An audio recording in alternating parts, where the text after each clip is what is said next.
Hey, what's going on, everybody? Welcome to the Daily AI Show. Today is November 17th, believe it or not, 2025. And we appreciate you being here. Beth Lyons and myself, Brian, are here to kick off the show today. We'll see if anybody else rolls in the door. And I think it threw me off, Beth, because a lot of times you're on the other side of my screen and it messed with me for a second there. Also, could just because it's Monday and I have I don't know about you, Beth, and your work and stuff, but I had the shakes this morning. Like you wake up and I was like, I had a really long weekend and a lot of traveling and just a lot going on. And so it was just a hard reset for this morning. But then you wake up and you're like, it's Monday morning. And I started counting like between being gone and between now and like Thanksgiving break. And I was like, oh no, there's not enough time. So I had a problem. And my daughter, so much so that I must have been saying it so much in the kitchen this morning that my daughter, Sophia goes, I think the only thing you could do now is just go sit at your computer. And I was like, yeah. either because she was trying to be helpful or because she had heard enough, she was trying to get ready going to school. So it was a polite thing, but it was also like, maybe you need maybe you need to be in that room over there with all your problems. So anyway, that's neither here nor there. That's how my Monday kicked off. And it's as everybody's getting ready for well, not everybody, I should say. We have people who listen around the world. In the States, people getting ready for the Thanksgiving break. Typically, that's 2 to 3. If you have kids, they have the whole week off a lot of times. And so there's a lot going on right now as we sort of ramp up into the full holiday season. But that's neither here nor there, because what we want to start off this week with is there has been some news as it goes. If this end of year, right, Beth, is anything like last year, we kind of saw this coming, which is weirdly, speaking of holidays, you normally see things slow down. It's just, budgets, all sorts of reasons. People take lots of vacations, right? Like it just business normally doesn't stop in the US. It's not like over in Europe where it like shuts down for all of August, but it definitely slows down.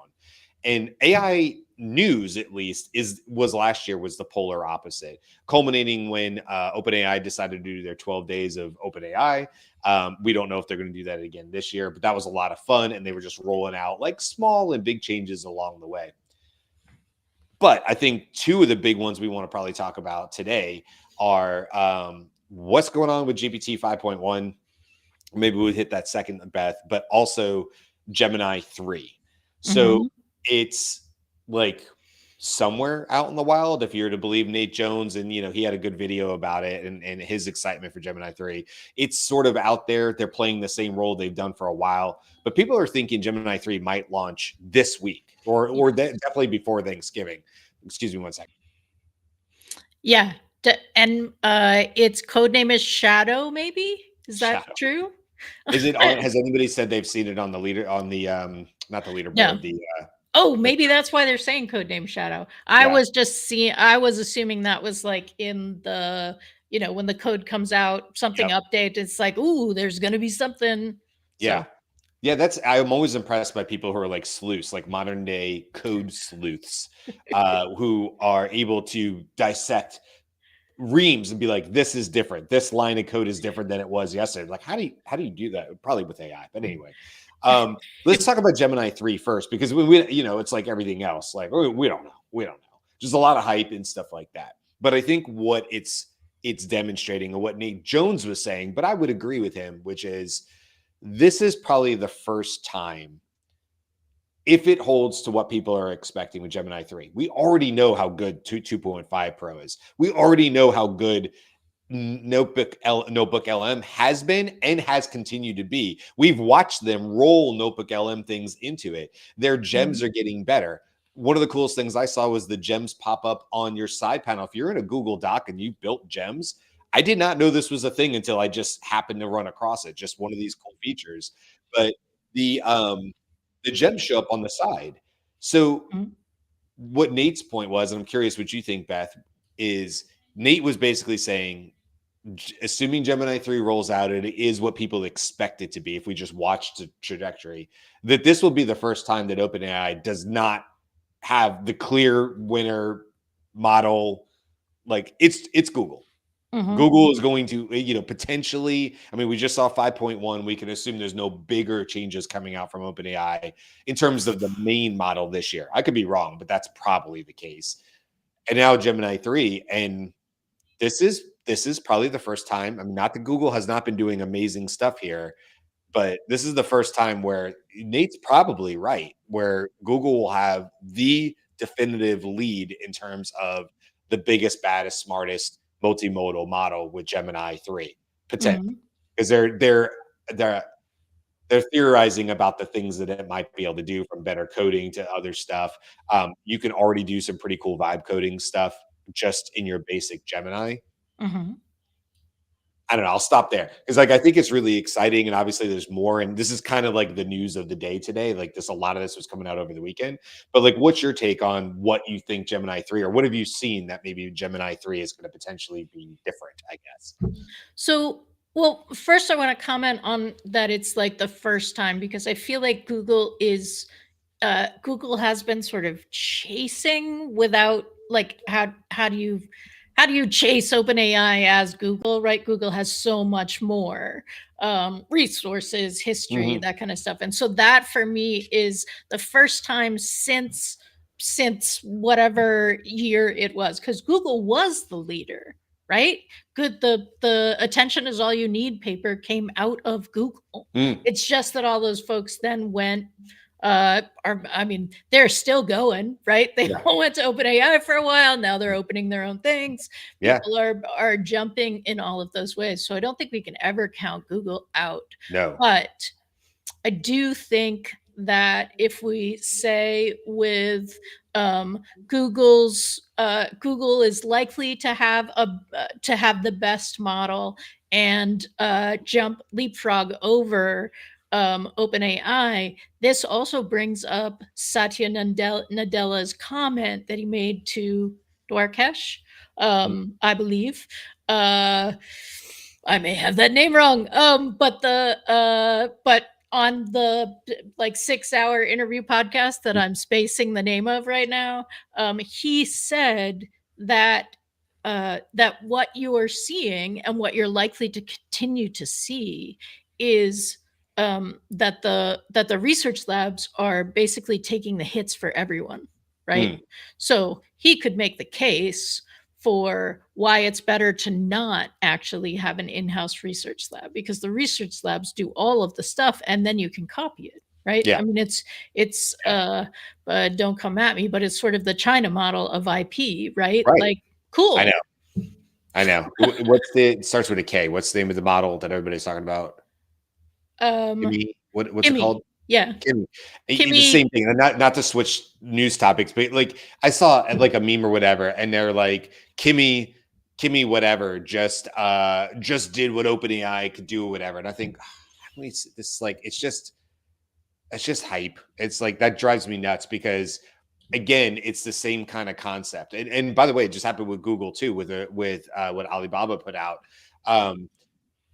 It's much, we know this. It's much easier to build and jump off of a previously trained model if it's out in the wild. So when OpenAI comes out and stuff, and I'm not saying like, oh, OpenAI is the top, whatever. It's just that we've seen this before. We've seen this exact thing last year with DeepSeek. We're talking about last December. So not about a year ago, right? And DeepSeek, and everybody was like, they did it in $2 million. No, I heard they did it for $500,000. No, I heard they built the whole model for $500 flat, And it's like, all right, And then come to find out there was a lot of moving cups in those numbers, and maybe they were, what was the training price? What was this or that? And so the same thing with Kimmy too. It's like nothing against it. It's impressive for what it is and the size it is, but also it's $50 million for a reason. It was not built from scratch for $50 million. And that's usually what you find if you care to read beyond the salacious headlines or whatever. It's like there's more to it, I kind of jumped news there. But anyway, back on the Gemini. And Karl is here too. So Karl, I know you're kind of getting your camera going and stuff, but the first sort of comment here or our conversation was just thoughts on potential of Gemini 3. Will it, based on anything you've read, essentially be atop of the leaderboard with nobody else sitting next to it? Is Gemini 3 essentially the model if it's released? Is there anything that will be comparable? When it's released. I mean, when, right? It Yeah, will people be are at some saying, point. here the 22nd. I've heard this week. I've heard before Thanksgiving. I don't know where that's all coming from. None of that is verified as far as I know. I think it's hard to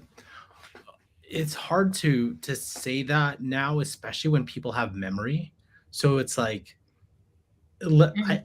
I like, let's say it is whatever from a leaderboard perspective. We all know all these models are going to jump each other, Yeah. however they jump each other. Like there's also rumblings now that OpenAI has like back to 12 days of shipments in December too. So you're gonna get something big probably throughout that something. I think the tough thing is people just can't keep switching, right? It's like you can, but like eventually you're gonna have to. It doesn't make any sense, or you're gonna be paying $100 each month, right, to keep using all of these, and eventually one of them has to take your personal or work, right? And so I think it's like, and it's harder and harder to switch when you have memory, because it's like, oh shoot, all the stuff that I'm doing is here. Yeah. So it has to be the pro account though, right, Carl? I mean, you have that. I don't I have the full pro, like but the thing is though, like all your Claude projects, your custom GPTs, your Claude skills, your gems, whatever it is that you've built in said model, it becomes harder to move off of that when something comes out, because I think most people know in about a couple months everything's going to switch and something, right? So yeah, I think it's like, so that's cool. I'm just wondering, let's say you're a Anthropic user, right? And you see Gemini do all this cool stuff. It's like, oh, cool. Okay, in about a month or two, I'm gonna get something cool too. And I may get some of that, and I'll get something even cooler. And then people will copy that, and ChatGPT users will get something cool, something cooler, and then Google will come out, and it's like, I don't know. For me, though, the novelty of that was fun back in 23, in 24. Like, but I got real work to do. Yes, but now I'm like, hey, man, I got stuff to do. It's like, but thing is, I have like, for me, I have to know what is happening in one over the other to ensure, hey, what is the best tool that I can recommend to my clients in their specific case? And if Gemini has things in it that would make sense, then that's what I'd have to recommend, right? Be like, at this time, this is the thing for you. Same thing with Claude, same thing with ChatGPT. It's like agnostic, you got to do that. I don't know, like, one thing I wanted to ask you all is, like, we all know the benchmarks are nearly saturated. Like, how much more can you push like that, right? So how can you now determine what, like how could you determine real use cases outside of it feels good to me? It feels good, right? It's like, this is the, like, I've heard so many people, Gemini is the something that or ChatGPT or Anthropic or whatever, it feels, this is the thing that I'm going to stick with because it feels good to me. Besides that, how do we tell? How do we really tell that? The benchmarks are cooked, right? I'm with you. And I mean, Matt Wolf kind of talked about this months ago. I mean, it was this year, but months ago, where he's like, I'm not really going to make any more videos about benchmarks, because I think at this point, every major player knows how to cook the benchmarks. To me, it's akin to being on the bestseller list on Amazon. There is a clear process over a certain period of time to manipulate that system to likely get yourself for 30 seconds to bump, screenshot, Amazon bestseller. I'm not taking anything away from people who write good stuff, but listen, it is a known, or maybe people don't know, it is a known way to manipulate that, right? So, like, that's the thing. It's cooked a little bit. It's like, it's not as relevant anymore, because like everybody's in on it. Everybody knows how to make it say what you want to say, even if it was for 30 seconds. But that's all you need to do to throw it in a research paper and go, this is fact. Yes, from midnight to 2 a.m., but it's fact. It was a thing. It did hit these benchmarks or whatever. My question to you, though, like Karl and Beth, is like, now let's look at 5.1, because 5.1 came out with OpenAI, and that's not like on Friday. It didn't come out over the weekends. It came out a couple days ago. But the main thing I saw was what I have up on my screen, and that's, again, they released their cookbook. Now, this is not new. They released a cookbook with 5. They released a cookbook with 4.0. And I always recommend people going in and reading it. It's worthwhile. You can get that by going to cookbook.openai.com, literally.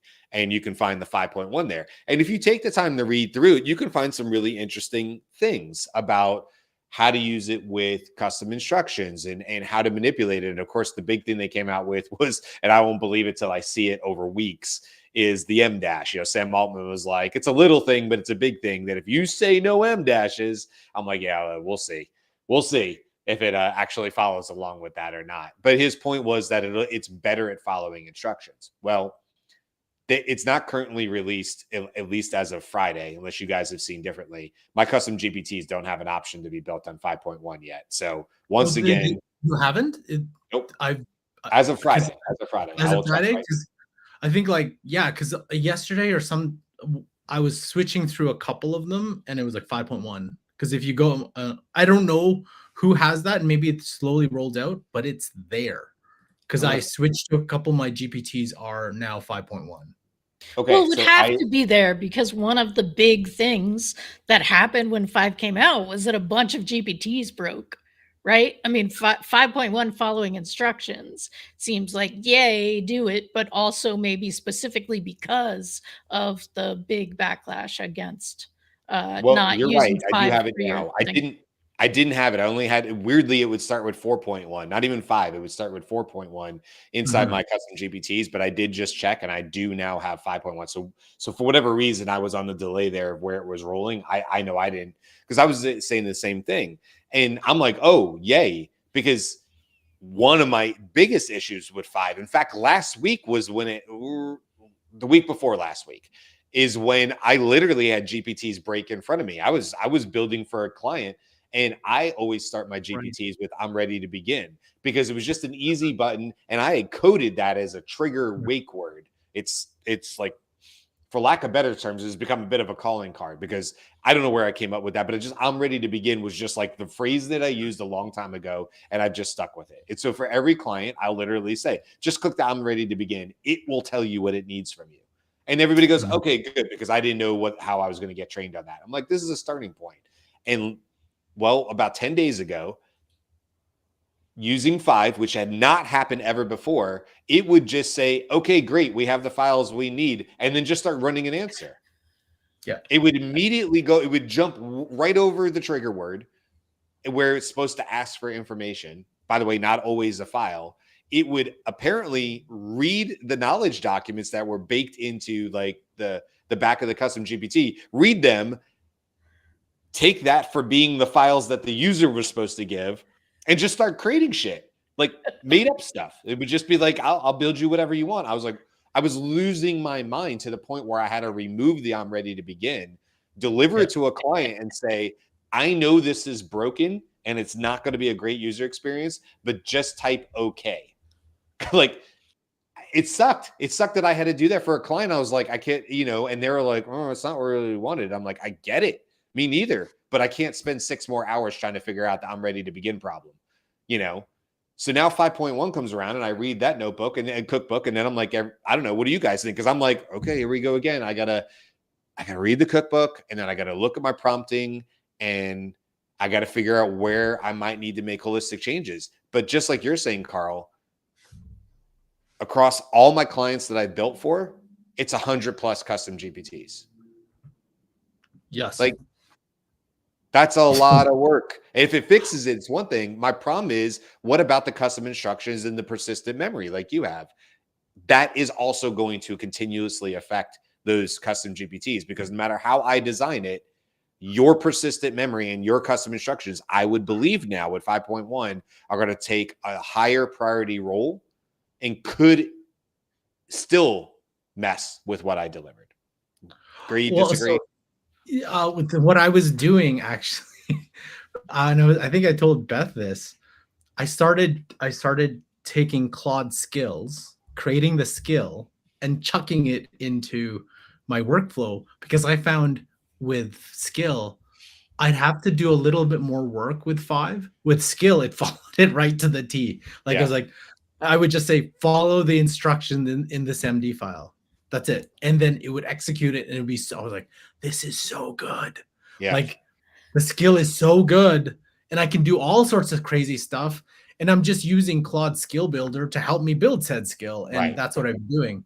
So I did a couple tests. I was comparing 5.1 with Claude Skill. Like I was like, okay, can you follow this instruction for me? And what I did notice, some of the workflows I had, I hate, like the jargon was outrageous. You're like, oh my God, I can barely understand this. It actually significantly improved. You're like, I actually can understand this, and it's writing it so much better. Instructions are like the two that I found were very, like the instructions were really, really good together. So I was like, oh, maybe I don't need the skill. I don't know. I have to check. I would say check all your custom GPTs, how well they follow the instructions, because apparently that's what it does better. I'm not sure. So, and that's the thing. I mean, all these new releases, right? People are going to find the nuances or things that work for them, don't work for them. You're like, this thing does this well, but it can't do this. Like when GPT-5 came out, it was so jargon heavy. Yes. Right. But I'm like, okay, when Gemini comes out, what, like, there's going to be stuff that they couldn't account for when it just can't, because just stuff that people do, workflows they create and all that fun stuff, right? It's just all over the place. What I will say about Google though is like they're one of the few, and I don't think they have MCPs connected to it. The connectors are kind of not there, but like they don't, if you actually click the little tool buttons in ChatGPT, it's like you're starting to get a mess, because you're like, I'm going to connect this and connect this and connect this, and I'm going to connect this, and I'm going to turn off. I love the customizations, but for regular people, they're like, it's worse, because you're like, okay, 5, thinking hard. I mean, thinking extended. But then I want to connect it to this, but I don't want to connect it to this, because if you do connect it to something, it's going to throw it off because it's going to search that. So you have to do so many connections, and it's like, I just don't know how to solve for that though. That's very difficult to solve for if you want to get really granular. So I'm curious if Gemini has enabled that from an MCP side on their tool itself, not an AI Studio, right? Because they do stuff in AI Studio, but how many people use AI Studio?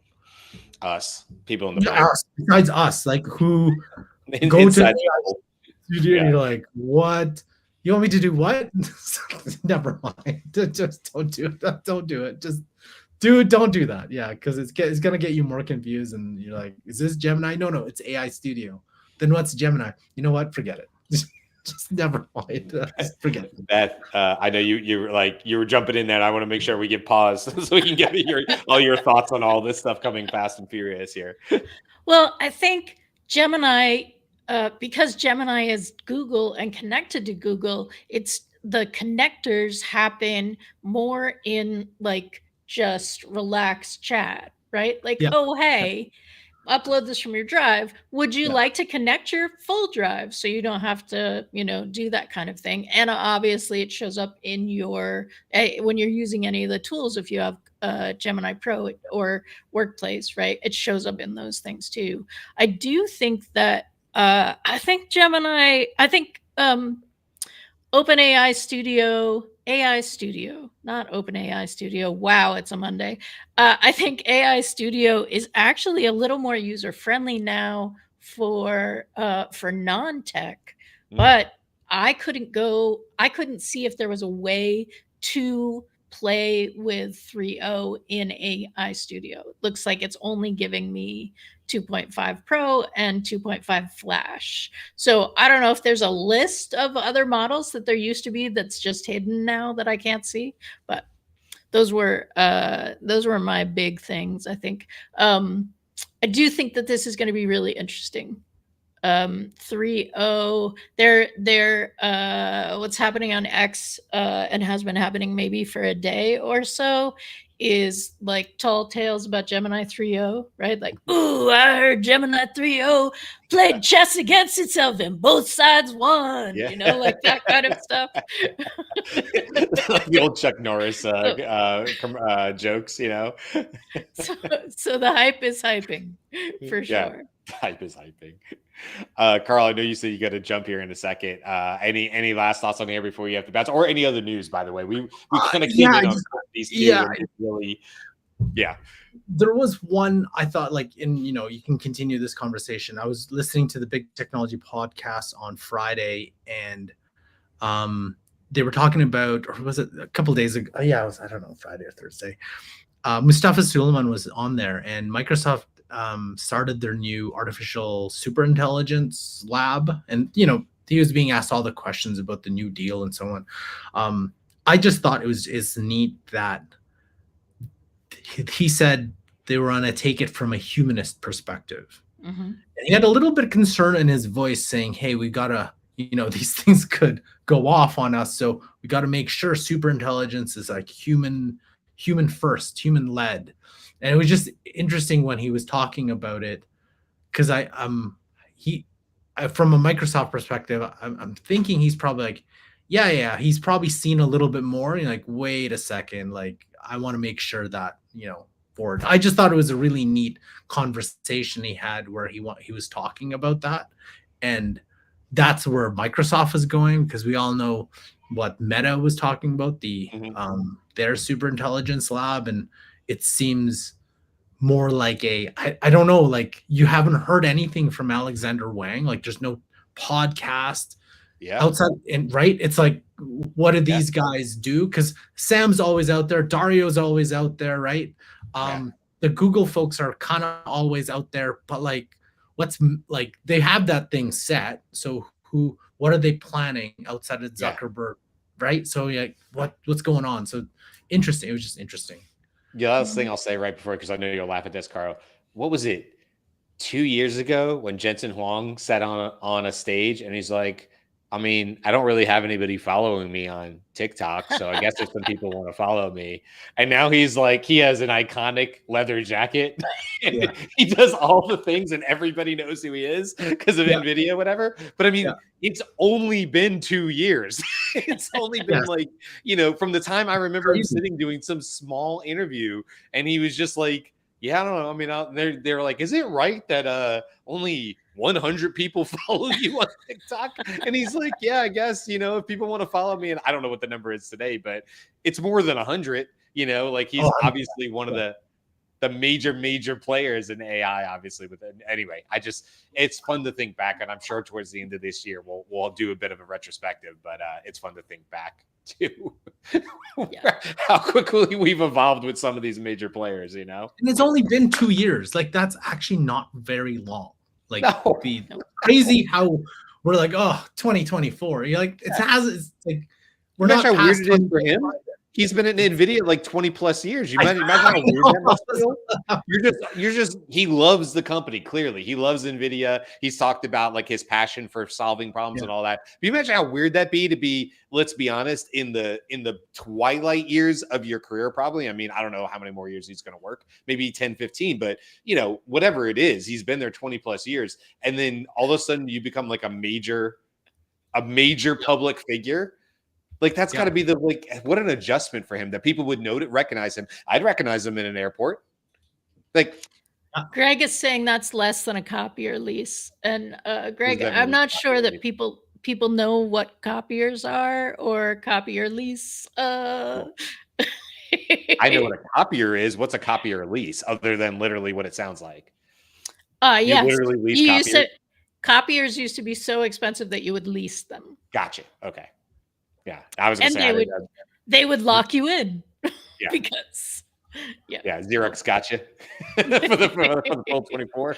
And actually, it's a nostalgia. It used to be the big scam. It was my first exposure to phone scam. Was people would call up and say, "Hey, we just have an order for your copier toner. How many do you want?" Oh, really? Yeah, and the whole office was like, "Don't order toner. No one orders toner except the one person who can order toner, and it's not by phone." It's like it's on their door, like toner orderer, chief toner, CTO, but it's chief toner orderer. Who bought toner for like $150 that was not for approved. a container? Yeah. That gave me flashbacks. Toner and paper and all that gave me flashbacks to being in Iraq, which I know sounds probably weird, like Iraq, really? But there has to be a whole working city on the bases, and I worked on one of the biggest base in Iraq for most of my time over there on Camp Liberty and Camp Freedom. And Victory. I'm sorry, Victory and Liberty. And Liberty was a small section of the VBC, the Victory Base Complex. But Beth, when I tell you order Rex and getting paper, it was an act of Congress. You want to get more paper? You better know somebody, and you better show up with something to trade. Like it was like Wild West days. Like if I needed a good ream of paper for whatever we were doing in the fire department, you better show up with something that the guy who's going to give you the paper needs. Isn't that what the character Radar on MASH was all about, right? So Pretty like much, that is probably a long time culture as well, right? Like okay, I've got a 4-way trade happening here. Here we go. Honest to God, that's the way. I mean, it's totally another story for another day. Not to get into 500 stories, that's more of an Iraq story. But yes, when I tell you that to get to a barbecue on the base meant that you were not just U.S. forces. That was a true international thing, because the Australians had the freezer trucks that had the steaks. And if you weren't in with the Australians, you weren't eating steaks. But nobody could have an open fire unless it was the firefighters. You couldn't cook the steaks unless you were in with the firefighters. And there was about 7 other ways that went. So when there was a barbecue, you had to kind of look around and go, you know what? Somebody put this together. Somebody is the Radar. Somebody is the true mastermind, because we're not all standing here by accident. Somebody had to work on this, So Garrison's saying MASH, my favorite show growing up. MASH is one of those shows you can watch today, and it's still as funny as it was. Totally one more sidetrack, Beth, but it's just a Monday. I don't know if you've watched this or if what TV you watch, whatever, but there's a Apple TV show called Pluribus. It's actually very cool. I am hearing more about it. It's very cool. I will not give anything away about it, because I go watch it if you have it. In this last episode, just in the background, the main character is watching Golden Girls for whatever reason. And I'm telling you, the Betty White pick the clips they were picking to play in the background of Betty White doing her deadpan. Amanda and I were like, it was 3 days later, we were in the car yesterday coming back across the state, and we were laughing in the car of the Golden Girls clip that was in the Pluribus show. It was like, you go, yeah, that's just timeless comedy. Like her delivery of it was chef's kiss, it was ridiculous. And we both started cracking up in the car again. And my wife was just like, God, that was so stupid. And I was like, I know, but it kind of made the show, whatever. But nice. Before we move on from I don't know if you have other topics. I do have one that's sort of in line of the news, but I do want to make sure, was there any other major news stories, Beth, that you wanted to bring into today's show per se? So I do want to give a shout out to our buddies at Sakana, because they are now the highest valued private company in Japan. Wow. And that happened, I believe, over the weekend. So go buds. Hey, listen, if you ever just want to read really cool research papers, speaking about research, Sakana puts out some cool ones. That's why we say that, because I think Jyunmi kind of turned us on to Sakana, and then it was anytime we read something that was super cool over the last 2 years or something, it would a lot of times it would come from them. Stuff is very, very cool. I agree. Sakana.ai, they were evolutionary model merge. Was where we started to look at them, where you combine 3 models into 3 models with differing abilities into a model that could get more ability. There are a bunch more that we said. It's just the names have not stuck as much. There's a model machine. There's So, but the one you mentioned is the one that's the big one we started with. I remember we were like, check this out. It was just so forward thinking. And it still is, I think, because the idea was you could take relatively small models and do the process. It's a research lab. So like they give you the recipe because of course they want it replicated to make sure that this works. But I went in at one point and I was like, okay, how long would this take and how much would it cost? Right. And it was like, oh, maybe like you could do it probably for 250 and $250 to get to the what I was looking for, which I think was music, like two music models and a large language model to be able to interface with it. Yeah. I did not pursue that building my own personal music model, but yeah, it's they do very cool stuff. What I like about them is that they seem to be doing their own research trajectory. Yeah. You're not seeing other people like, oh, I got something that can play chess. Well, I got something that can play chess in 3D, right? Like they're really going their own track, and I love that. Yeah. No, I agree with you. And Jude, so Beth put in SAKANA for anybody just listening, .ai, Sakana. Jude said higher than Honda, but I think you said private, right? And I'm imagining Honda is not is public, I would imagine, right? Yeah. So largest, say it again what the stat was. Largest, highest valued private company in Japan. Yeah. So Jude, that was just the private is probably when you're thinking about like other Japanese companies for sure. Yeah. Because there's some big ones over there. Okay. Well, the thing I was curious about what you thought, Beth, and this literally comes from this morning. So it's not something I've been ruminating on for a while, but in looking at the 5.1 in the cookbook and thinking about custom GPTs, because yes, you guys know I do a lot of, although I'm starting to build probably just as many gems these days. So like, there you go. There's another Gemini, sort of tip of the cap. Whereas last year, I don't even know when gems came out. I was certainly not building them. And now I have more and more clients coming to me and say, can you make that a gem? And I go, yeah, we can do that. There's actually some really good reasons why you would. But I'm curious what you think here, Beth. Okay. We know with like, and this is just a singular, man, my voice. I'm so sorry, guys. Let's try this again.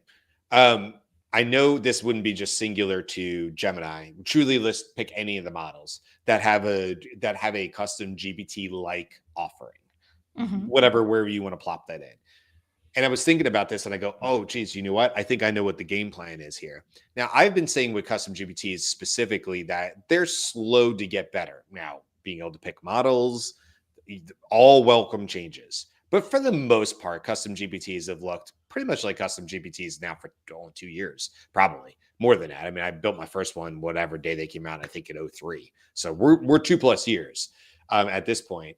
And so I thought, well, and then I was reading the cookbook, and this is what my light bulb moment is. Maybe it's not so bright, but it was a light bulb moment for me. And it was like, oh, right now, one of my biggest pains of building with this wouldn't be a gem pain per se, but especially custom GPT is that as I'm making updates. So for instance, if I want to make 5.1 cookbook updates to it, most likely by process, I haven't done this yet, but most likely my process would be like, okay, let me see if I can get a singular document that I can make one of the main router documents. You guys know, as I always talk about router documents and stuff and how I build them.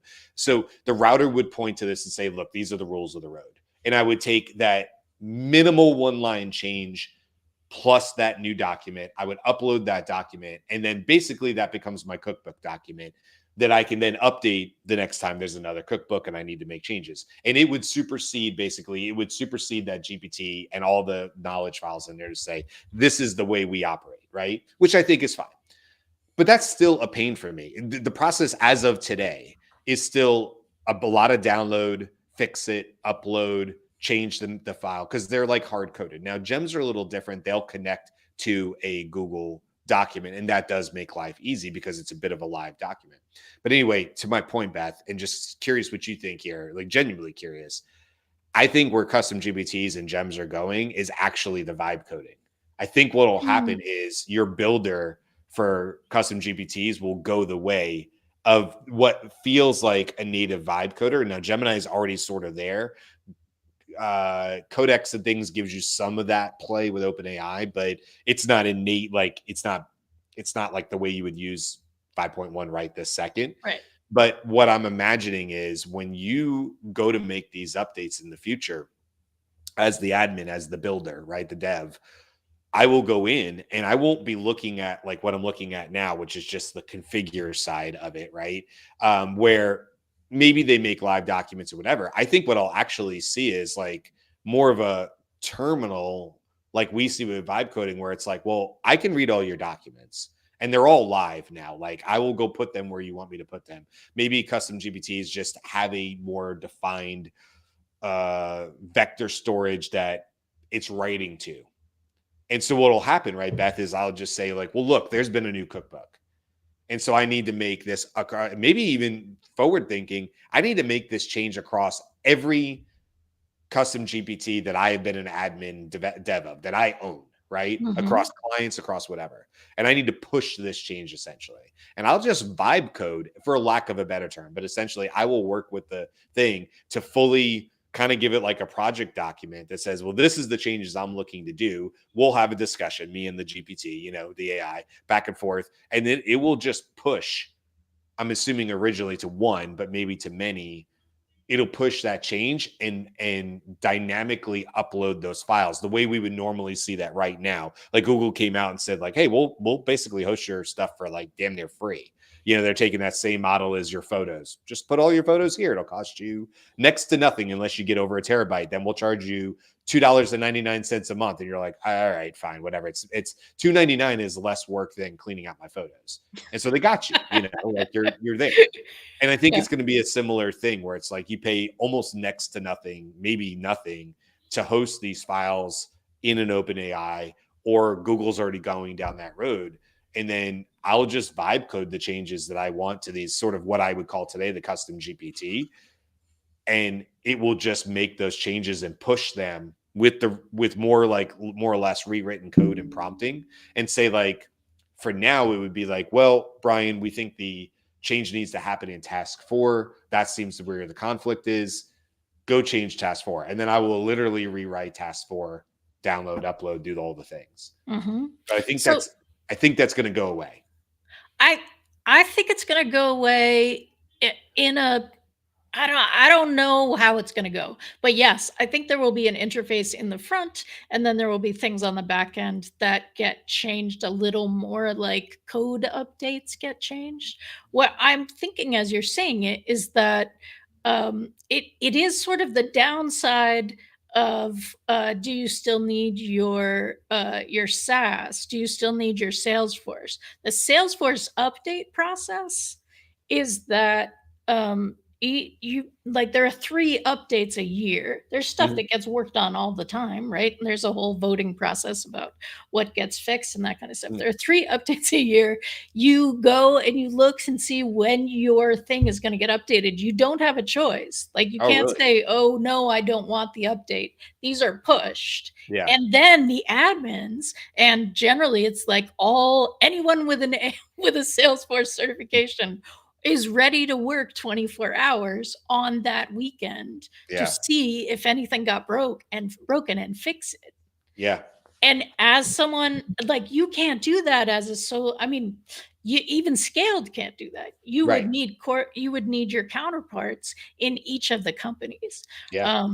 And that I think is an interesting place where we're going, is where we're like, it's scalable to a certain point, but it could be that that what you do is something like Scribd maybe is what it is, and Pickaxe and the kinds of things that have an interface where you could privatize some of the documents because it's per company, and some of the documents could be common because that's your router IP, and then you fix it in your sandbox GPT, and then you push it, but it doesn't have to get pushed to each, or you could choose that. I mean, maybe the Salesforce model is kind of helpful. I know from being on the other side, right? Like I'm not in Salesforce doing the code, but I do know from the other side of like, okay, everybody, all hands on deck, right? Yeah. You know, what broke this time? Yeah.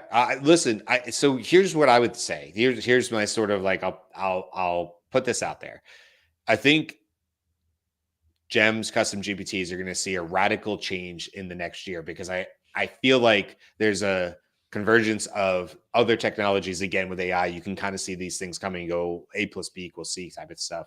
But with the 2025 has been the year of vibe coding, I would say. I don't even think that term was even in 2024. I could be wrong about that, whether it was coined in 2024 or 2025. But regardless, that idea of working with it's not even really a series of knowledge documents at that time. It's closer to a program. And you're working with that program. Here's where I also see potential, some improvement. Again, OpenAI, we were just saying this earlier. The problem is if I build a custom GPT and I deliver to you and Carl's using the Pro with memory, Right. and you're not, and you can overwrite my model, by the way. I can say you will get a notice that says the recommended model is 5.1, but you're not stopped from using 5. Well, we all know that you might have a drastically different experience than you could be way more verbose. You could be more concise. You could be a whole lot of things. And Carl is going to have a different experience. Well, that's the same custom GPT because it's being superseded by your preferences. Right. That's not a great idea. You should not be able to supersede programs. If we said, I'm building you a program, you would automatically say, well, I only want the program if I can make it do whatever I want when I want it to. You're like, no. It's a program. It does this. It has these boundaries to it. You don't get to come in with your personalization level and say, effectively, I want to change the code.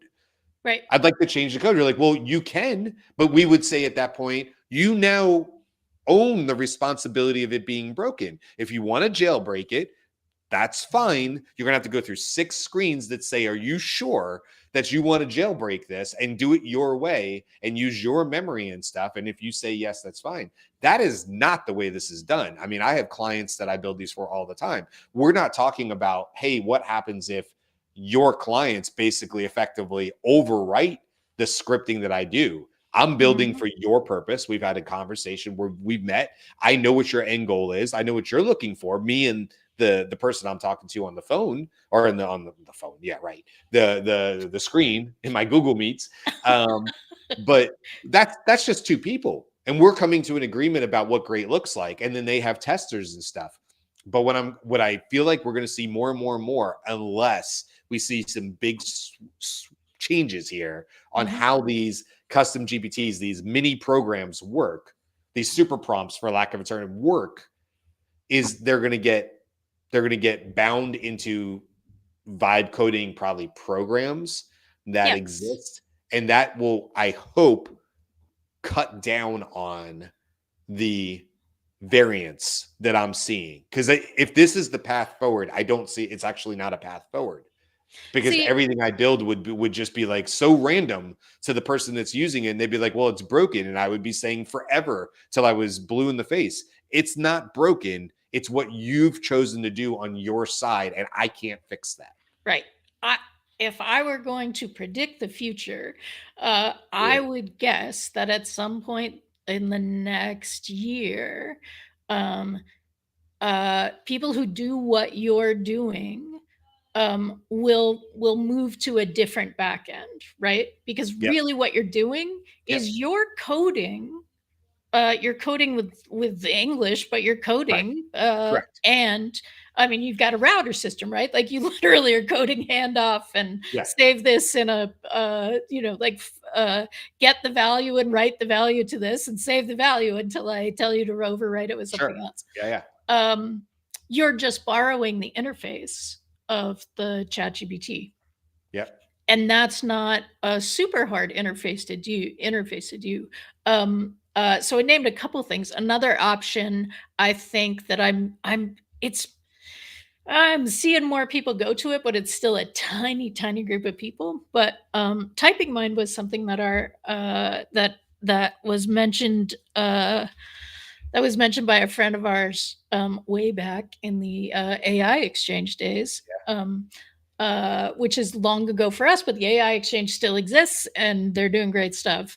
But Typing Mind has a company version, a cloud version, a corporate version, and you can do things like custom GPTs and switch the model if you want behind the scenes and update things and that kind of stuff. So I wonder if folks will go to that. I haven't heard from people in your position. I have heard from people in like a company and saying, no, this is where we're going to go internally for the company. We're going to do this. And look, But I there's do think, already some precedent for this with like agent builder inside of OpenAI. You know, that was a yes. big push. Like everybody was so excited about it. And then you get in there and like, at least from the visual thing, you're like, this is an N8N. Because like they just built an N8N killer. And like within 30 seconds, I'm like, this isn't an N8N killer. Nope. Nor do I think it's what their intent was. But regardless, it wasn't. You know, it was a No. very light builder.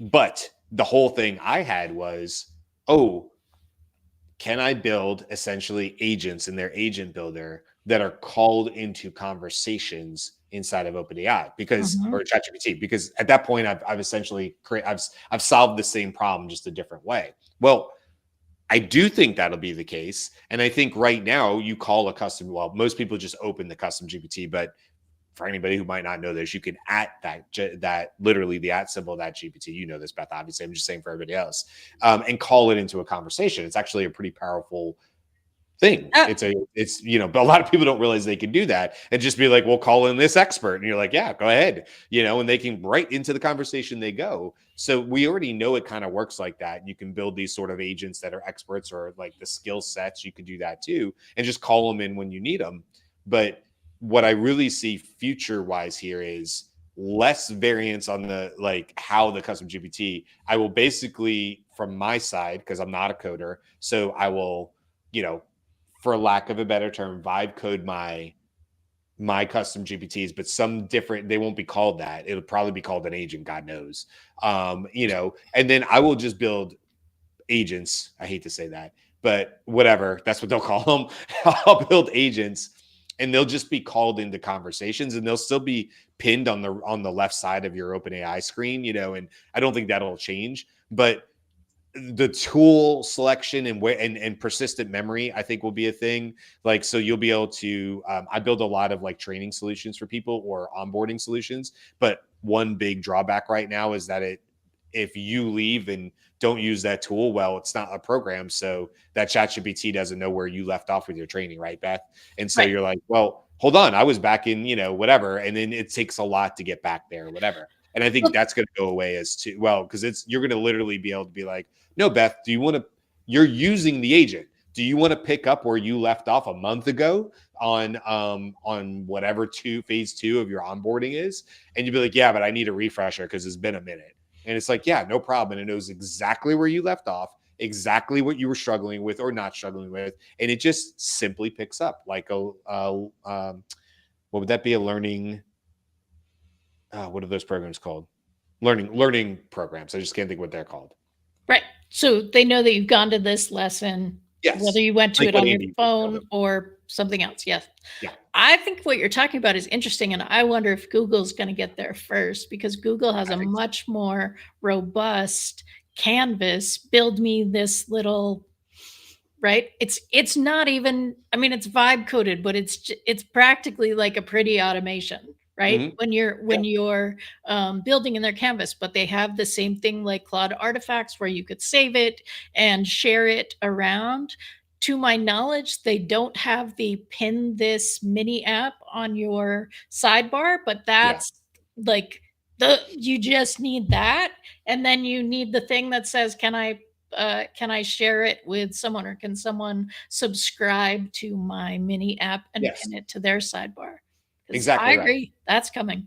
And so if I take this just as we end here, if I take this all the way back to the beginning of the conversation with Gemini, and Karl was saying this, he had a jump, but he was like, you know, people can't keep switching or whatever.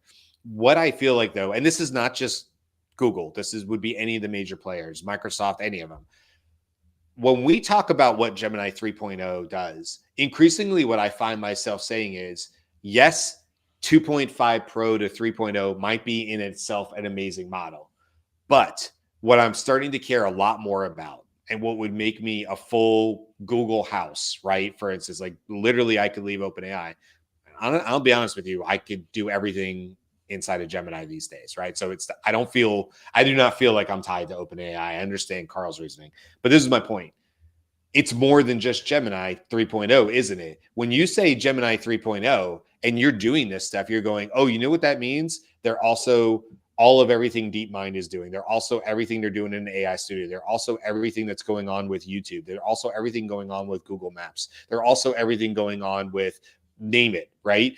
And you start thinking about the ecosystem. And because of the way Google has built this, with Gemini being the core of that. Now, not to say the other, like Microsoft isn't trying to do that too with Copilot and everything, but because it's the core of it, what you're really saying is, oh, I know when I get a 3.0 upgrade and it can do this, this, and this, it also made my Google Docs more impressive. It also made, what I was going to build for scraping YouTube transcripts and right? Like all that also got it more powerful because it's still part of the Google ecosystem. And that becomes the difference to me is OpenAI has to build towards that. And they are. Mm-hmm. They've said that they have said straight up, ChatGPT will look drastically different in 2026. Fill in the blanks of what you think that means. But they basically said more like an operating system and a hell of a lot less like ChatGPT. And I think they'll change the name, to be honest with you. I think that'll be the core name, but that won't be the name of that operating system. Mm-hmm. It'll be something alpha. They'll go with something with the stars, it'll be Orion or some shit, but it'll be something to do with astrology because they always are. But whatever that is, they're going to build their operating system, and you're still going to be able to do ChatGPT back in the day. But that's where I think people will be living, because they've said we want people to be in our space and build their solutions in our world, which is moving towards what Karl wants. Mm-hmm. The difference is OpenAI has to catch up. Google hasn't. Like Microsoft. Right. It exists. Right.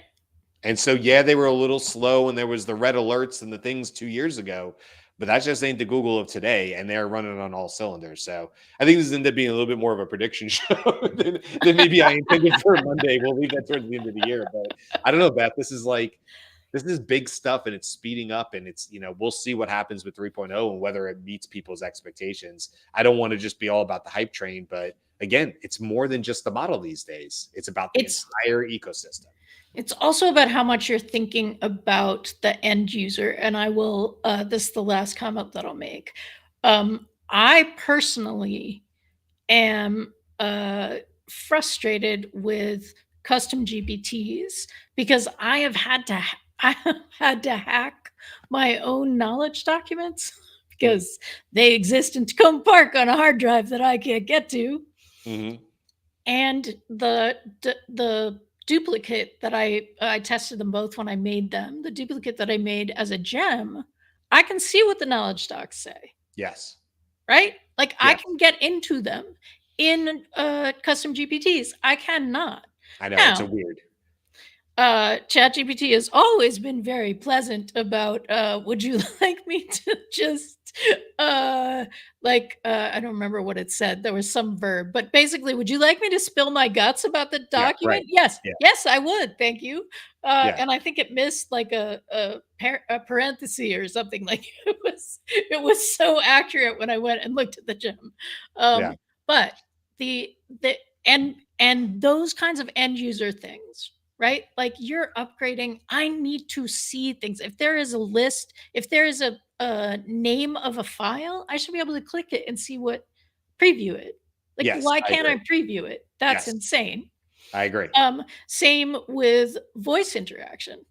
If I'm talking to you and you have an answer, you're going to talk to me, write it before talking to me. I do not want the cutoff to then like, ooh, that conversation never happened. Yes. Yeah. It did in my timeline. Yeah. What the hell? So that's one of the reasons that I use Perplexity, because their voice agent does that, right? Like, so these little, it's true about memory and the ways that it's able to remember you as a pro user, but it's also about the user interface. 100%. And the last thing, I don't know what, just maybe you just triggered something in my brain. The one thing Nate Jones said is, on all of this, you know who comes out smelling like roses? Apple. Because Apple made the deal with Google. Google is updating Gemini 3.0, and people are saying that is going to be essentially Siri.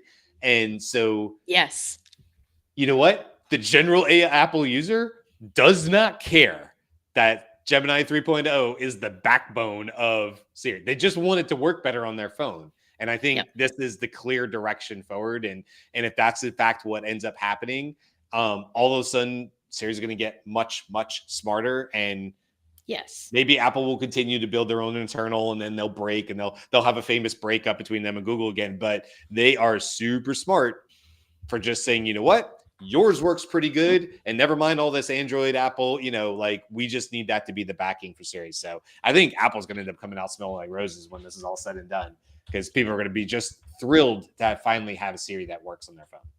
Yeah. And if you combine, like, if you basically are controlling the phone assistant from Android users and Apple users, like that's the game, isn't it? Hello, Data. Yeah. Jyunmi should be here, because he would be like, Beth, you're totally forgetting the Linux, like build it out of like cereal boxes, whatever it is. But to my knowledge, build their own phones. We know. Android and Apple are the mobile phone game. All right. Well, this was fun. Yeah, it was. This was a good conversation for a Monday. I do think Anne will be with us tomorrow. So sweet. Looking forward to that. Yes, absolutely. All right, we'll keep coming back the rest of the week and hanging out with us.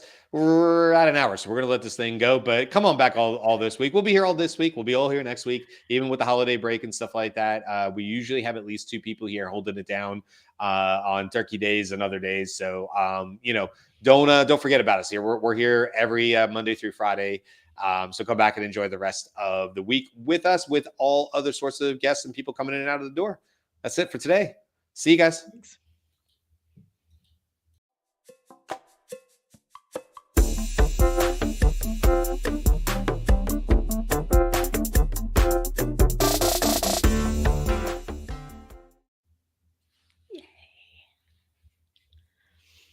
Ooh. Hey, after show, everybody. All right. Go buy a lottery ticket.